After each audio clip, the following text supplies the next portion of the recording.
সবাই মিলে বসে পড়ছে আর সন্ধ্যা হয়ে গেছে।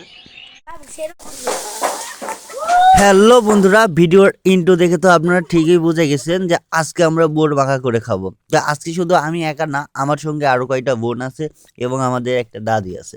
তো সবাই মিলে বোর মাখা খাবো, এর জন্য গাছ থেকে বোর পারলাম। এরপরে তেঁতুল ছিল, তেঁতুল, কাঁচামরিচ, দেখুন কাঁচামরিচ তেঁতুল একসঙ্গে পাটাতে মিক্স করা হচ্ছে, যাতে করে পরবর্তীতে যখন আমরা বড়ইটাকে থেতলা করব খাইতে যেন অনেক স্বাদ লাগে। দেখুন কত নুনি নুনি করে পেস্ট করা হচ্ছে, যাতে সবার সঙ্গে মিক্সড করতে পারি। আর এর পাশাপাশি কিন্তু শুকনো লঙ্কাও দেওয়া হবে। তো দেখতে পাচ্ছেন বড়ই, এই বড়ইগুলো আমরা গাছ থেকে এইমাত্র নামালাম।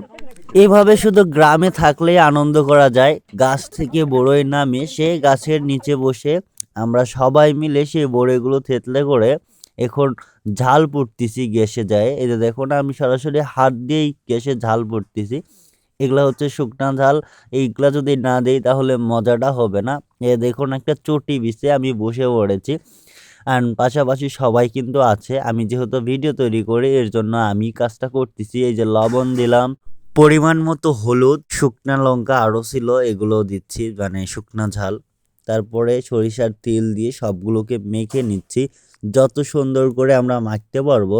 এখানে কিন্তু তেঁতুল আছে, কাঁচা ঝাল আছে, শুকনা লঙ্কা আছে, সব মিলে একদম মিক্সড করে নিচ্ছি। দেখুন মিক্সড করে নেওয়ার পর একদম রান্না করার জন্য যেরকম মশলা তৈরি হয় ঠিক সেরকমই একটা মশলা তৈরি হয়েছে। পাশাপাশি কিন্তু ঘ্রাণটাও সেই আসছে, আপনাদেরকে একটু জুম করে কাছ থেকে দেখায়। আর এভাবে বোর মেখে খেলে কিন্তু অনেক বেশি মজা লাগে। দেখুন এই যে ঝালগুলো দিচ্ছি, এরপরে ভালো করে মেখে নিচ্ছি যাতে করে পুরোটাই এলাকার সব মানুষ মানে পিচ্ছি মানুষরা সবাই মিলে বসে আছি, বড়ই মাখা খাবো। এই মাখা বড়ইয়ের স্মৃতিগুলো কি আপনার মনে পড়ে? যে আপনি যে শৈশবের দিনগুলো কাটাইছেন, এরকম কি ছোটবেলায় কখনো বড় মেখে খেয়েছেন? যদি খেয়ে থাকেন তাহলে অবশ্যই আপনার সেই পুরোনো দিনের কথাগুলো মনে পড়বে। আর মনে পড়লে অবশ্যই আমাদেরকে কমেন্ট করে জানিয়ে দিয়ে যাবেন যে আপনাদের সেই ছোট্ট জীবনের কাহিনীগুলো আমাদের কমেন্ট বক্সে জানাবেন। আমরাও হয়তো বা এখন ছোট আছি, একটা সময় বড় হয়ে যাব, এই ভিডিওগুলো আমাদের স্মৃতি হয়ে থাকবে। এ পাশে আমার ছোট বোন, এ পাশে ভাগিনী, এরা বসে আছে। একটা টাইম আসবে এতটা ব্যস্ত হবে যে তাদের এই সময়গুলো আসবে না, কিন্তু আমাদের এই আজকে বড়ই মাখা খাওয়ার ভিডিওটা হয়তো বা তাদের স্মৃতির পাতায় যে কোনো একটা দিন রাখা থাকবে। আর আমি ধীরে ধীরে মাখতেছি, ঠিক আছে? আমার বোন গেছে হচ্ছে কলার পাতা নিতে, কলার পাতায় এই যে আমাদের স্পেশাল কলার পাতা চলে আসছে, ঠিক আছে? আমার কলার পাতা এখন কাটা হচ্ছে, এরকম পিস পিস করা হবে, পিস পিস করে এই কলার পাতা থেকে খাওয়া হবে। আর বড়িগুলা যদি বেশি করে ঢাকা নাকানা দিই তাহলে সব জায়গায় লবণ যাবে না, লবণ আর একটু মানে লবণের খুঁটি সেটা চিনি চিনি এগুলা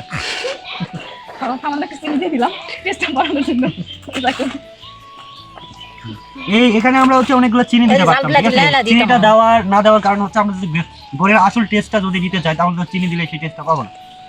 তো এই টেস্ট নেওয়ার জন্য কিন্তু আমরা চিনি ছাড়াই খাচ্ছি, ঠিক আছে? তবে দেখতেই পাচ্ছেন যে আমরা কাঁচা মরিচ, শুকনা মরিচ, তেঁতুল, এখনো লেবু দেওয়া হয় না, লেবু দেওয়া হবে।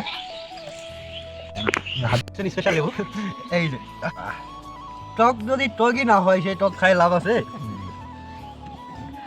তারপরও দিলাম বিসমিল্লাহ। বড়ই মাখাও শেষ, আমরা খাচ্ছি, সন্ধ্যা প্রায় ঘনিয়ে আসছে। তো দেখতে পাচ্ছেন আমরা সবাই মিলে কলার পাতা নিয়েছি। আজকের এই ভিডিওটি আপনাদের কাছে কেমন লেগেছে জানি না, তবে আমাদের কাছে অনেক বেশি ভালো লাগছে। অনেক বেশি আড্ডা, অনেক বেশি আনন্দের মাঝে আজকের এই সন্ধ্যায় বড় মাখা করে খেলাম। আপনাদের যদি ভালো লাগে তাহলে অবশ্যই শেয়ার করে পাশে থাকবে।